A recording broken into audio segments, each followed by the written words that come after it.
Good morning. Good morning, everyone. It's a pleasure to be with you again today for my really weird attempt at a video a day for about a week. One more will probably come tomorrow afternoon after church, but I got some special songs today, at least one or two. This first one I like because I think a lot of Christians themselves have trouble acting like they know God is in control. I know I do. Like, we say all these things as Bible believers, but we very rarely act like we actually think that. And there could be about a million reasons for that.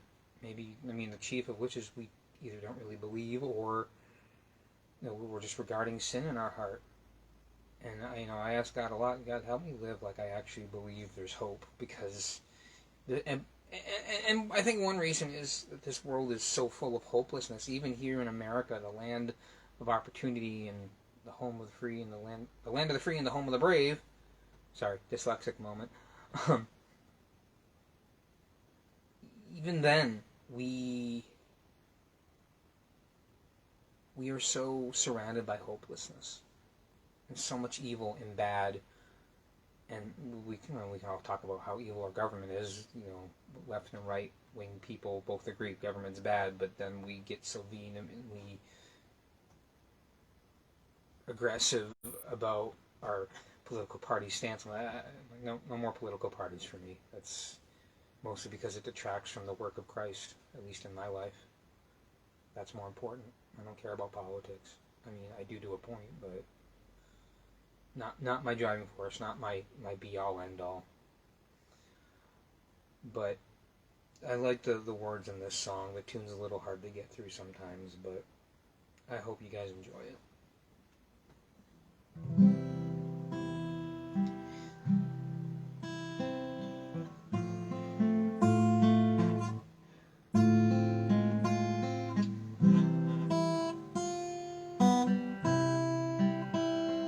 Why should I feel discouraged?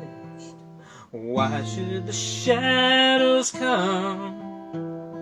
Why should my heart be lonely and long for heaven and home, when Jesus is my portion, my constant friend is He.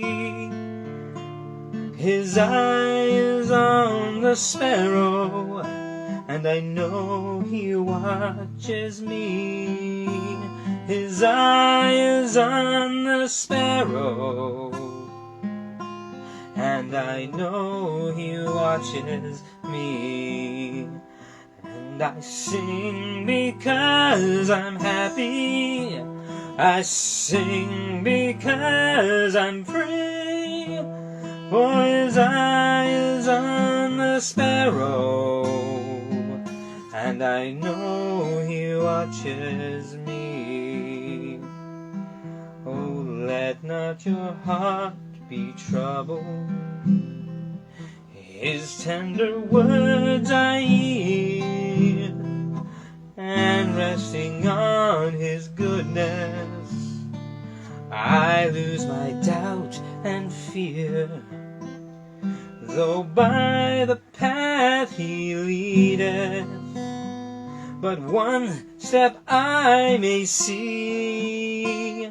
His eye is on the sparrow, and I know He watches me. His eye is on the sparrow, and I know He watches me. And I sing because I'm happy. I sing because I'm free. For His eye is on the sparrow, and I know He watches me. Whenever I am tempted, whenever clouds arise, when the songs give place to sighing, when hope within me dies, I draw the closer to him. From care he sets me free, where his eye is on the sparrow, and I know he watches me. His eye is on the sparrow, and I know he watches me. And I sing because I'm happy, I sing because I'm free, for his eye is on the sparrow, and I know he watches me. For his eye is on the sparrow, and I know he watches me.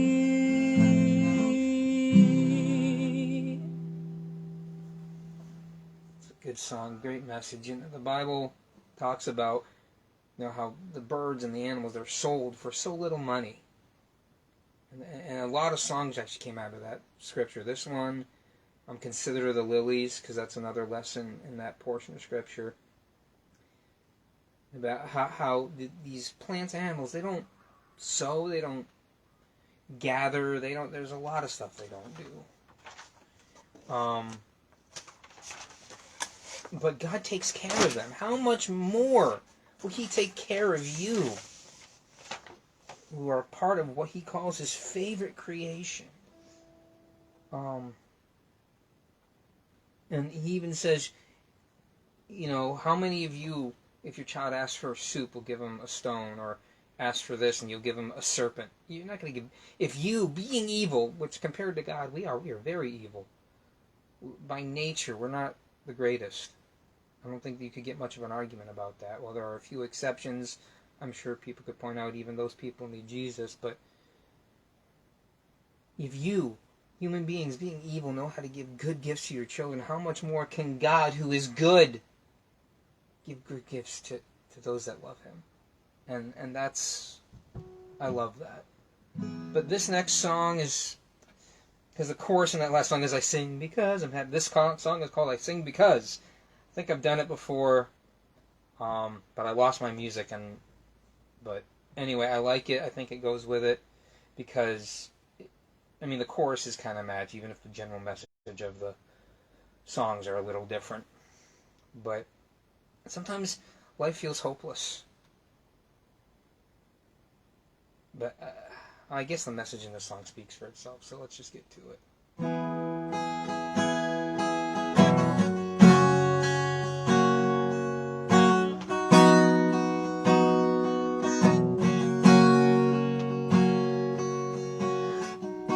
I've been singing about my Lord for many years. I've sung when I've been happy, I've sung when I've had tears. Oh, some folks have even questioned if it's all been just a show. But the reason I'm singing, I want the world to know I sing because there is an empty grave. I sing because there is a power that saves. I sing because his grace is real to me. Oh, I sing because I am not alone. I sing because someday I'm going home, where I shall sing through all eternity.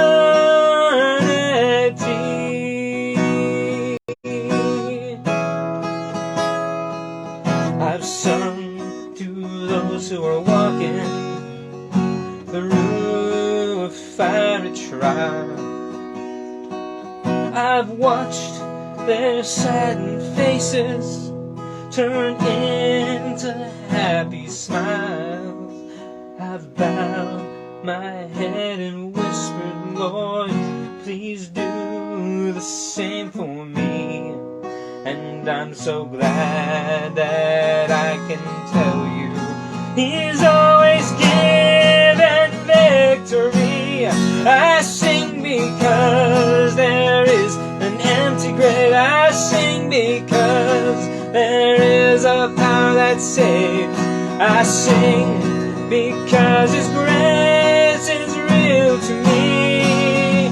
Oh, I sing because I am not alone. I sing because someday I'm going home, where I shall sing through all eternity. Oh, I sing because I am not alone. I sing because someday I'm going home, where I shall sing through all eternity.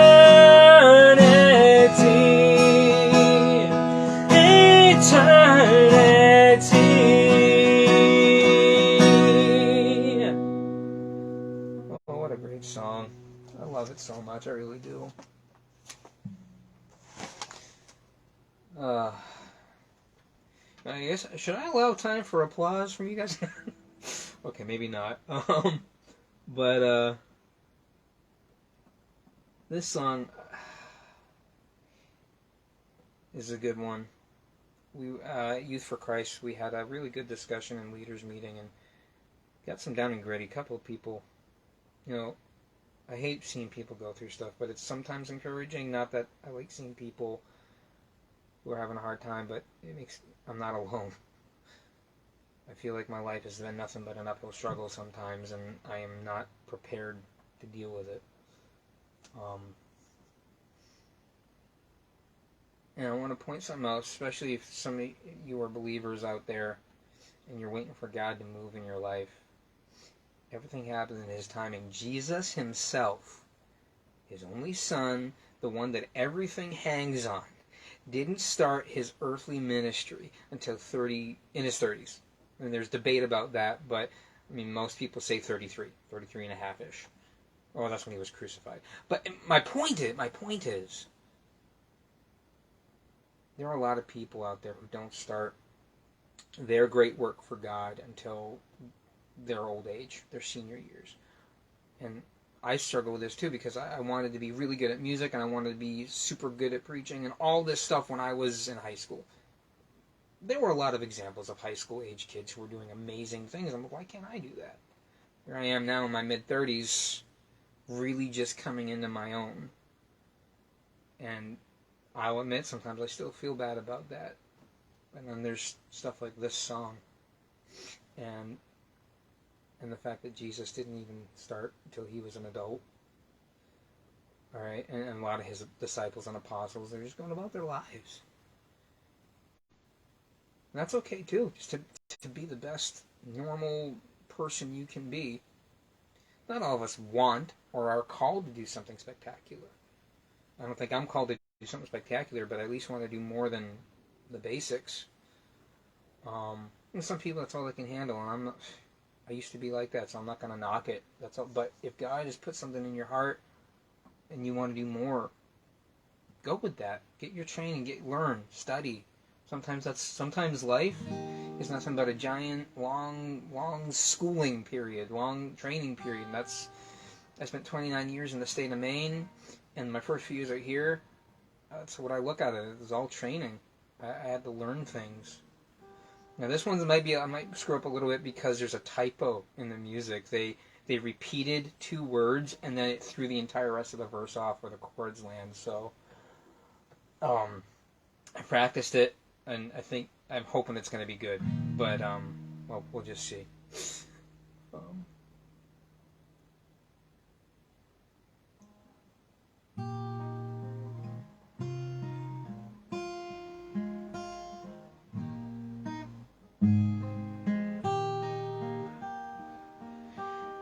In His time,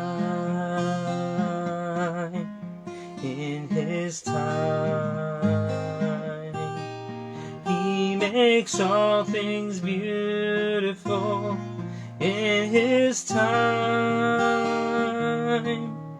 Lord, please show me every day as You're teaching me Your way, that You do just what You say in Your time.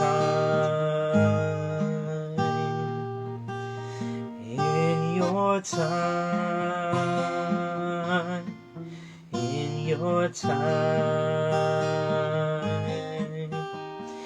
You make all things beautiful in Your time. Lord, my life to You I bring. May each song to You I sing be to You a lovely thing in Your time.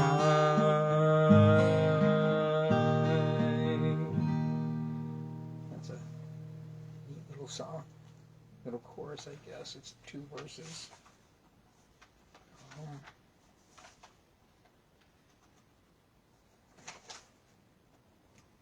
There's another kind of praise song from that era, 70s, 80s, I think, that goes... So there's, I like the words to it. I can't think of it now.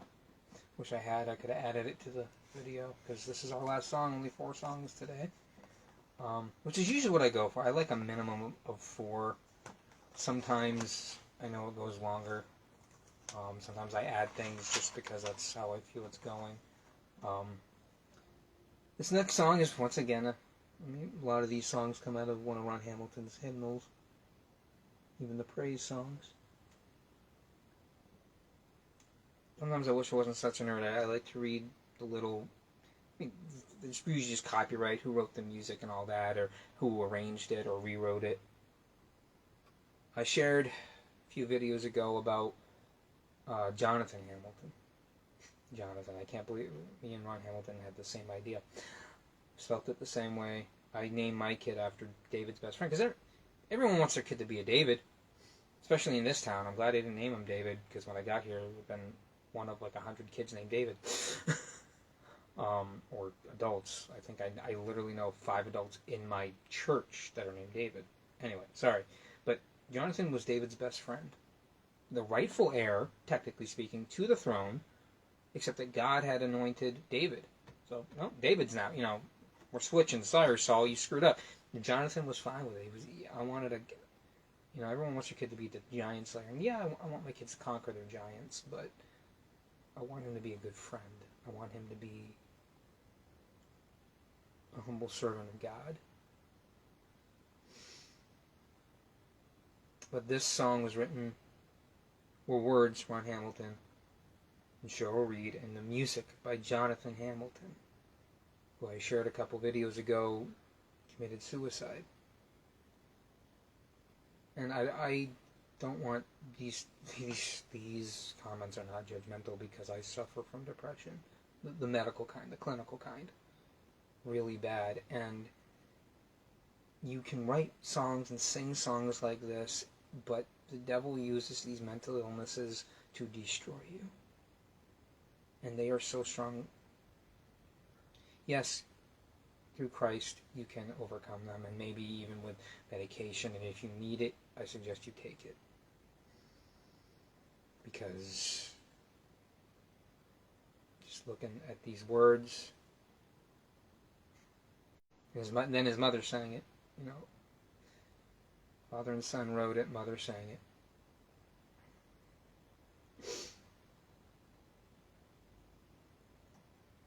Jonathan Hamilton believed every single word that is in this song and every single word that is in the Bible, and that he helped with Majesty Music.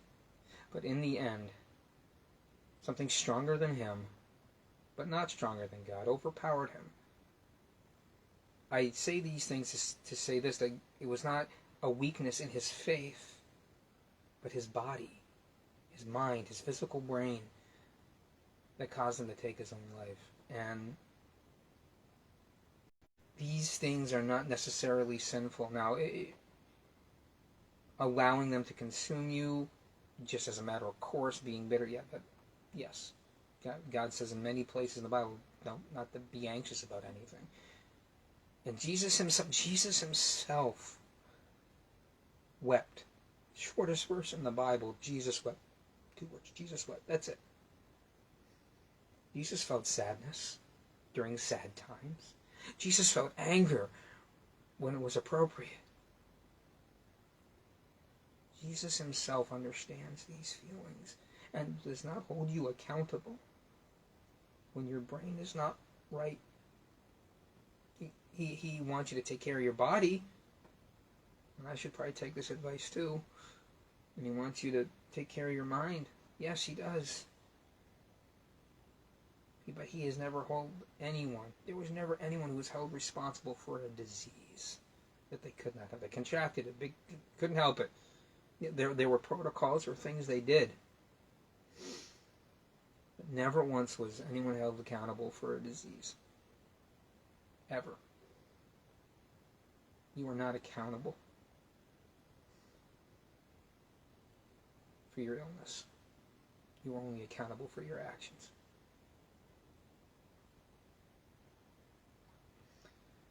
But this song can bring great comfort. And you can have it. And I love this song. I love that it was written by Jonathan because it tells me that, yeah, he understood it. And I'll actually get to meet him. I'll hopefully get to meet all of them in heaven someday. Probably not any of them on this earth, which is sad, but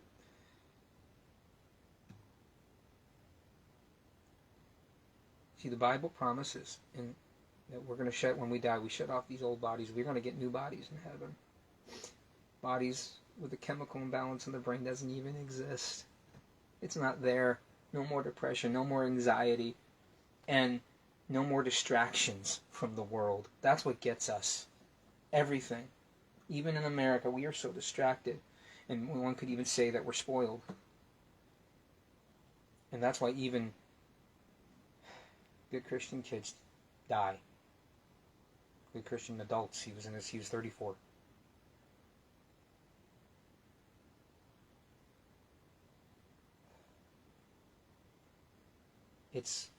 It happens. We don't have to like it, but I don't think it was a sin. I don't. It got too much. It happens. We do our best to make sure it doesn't happen, but we're never going to stop it because the devil he's got his teeth into this planet. But I'm sorry, that's kind of a hobby horse with me because me, my wife, most of my family, most of her family all struggle with some kind of mental illness. And I am tired of being told I don't have enough faith when that's really nothing I can help. And stuff like that. But even in times like that, I'm getting railed on because of it. A song like this helps, so.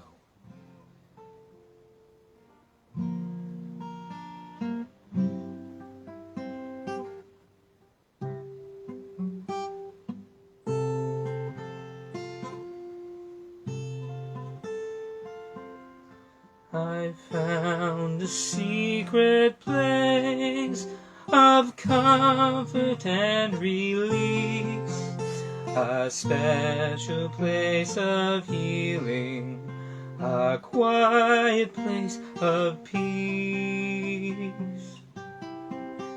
And everyone who dwells there finds rest beneath God's wings. In the shade of his pavilion, new strength he always brings.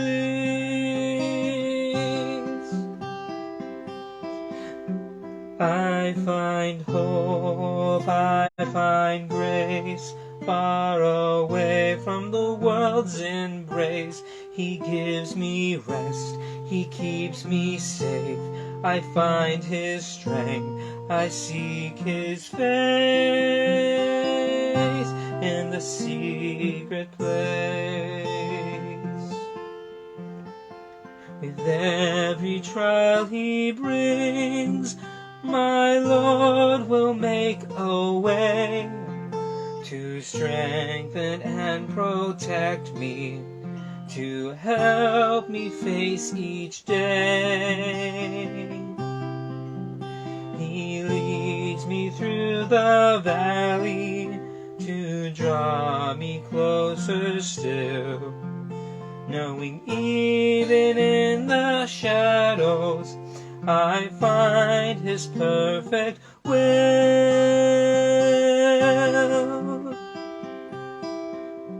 I find hope, I find grace, far away from the world's embrace. He gives me rest, he keeps me safe. I find his strength, I seek his face in the secret place.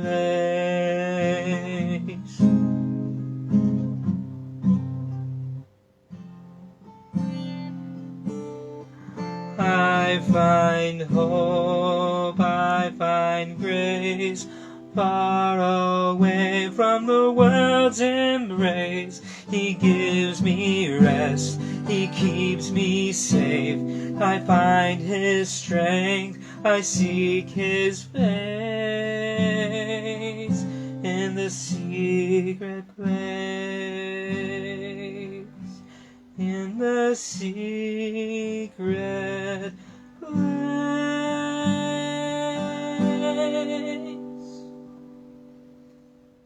Sometimes our secret place is under a blanket, or we have some special place we go to. Maybe it's not entirely a secret, it's a riverbank people frequent, but we know we can be there alone, or some little corner in the office or something. We all need a place. Sometimes it's not physical, it's just a place in our mind or our heart. All you have to tell you is just at least make sure Jesus is there, whether you know him or not. He promises comfort. He wants to draw you to him. He did do anything. He died. He endured the suffering. He left heaven. That's why I follow God and Christ, because they were the only deities to ever do that. But thank you for watching. I'm sorry it got dark and sad. I usually mean these to be encouraging, and sometimes softer, quieter encouragement is what's going on. But I hope to see you guys again tomorrow. I got more fun stuff hopefully planned, and we'll keep going. We will.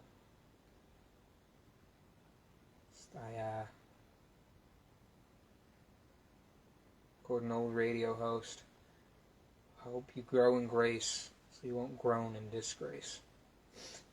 But I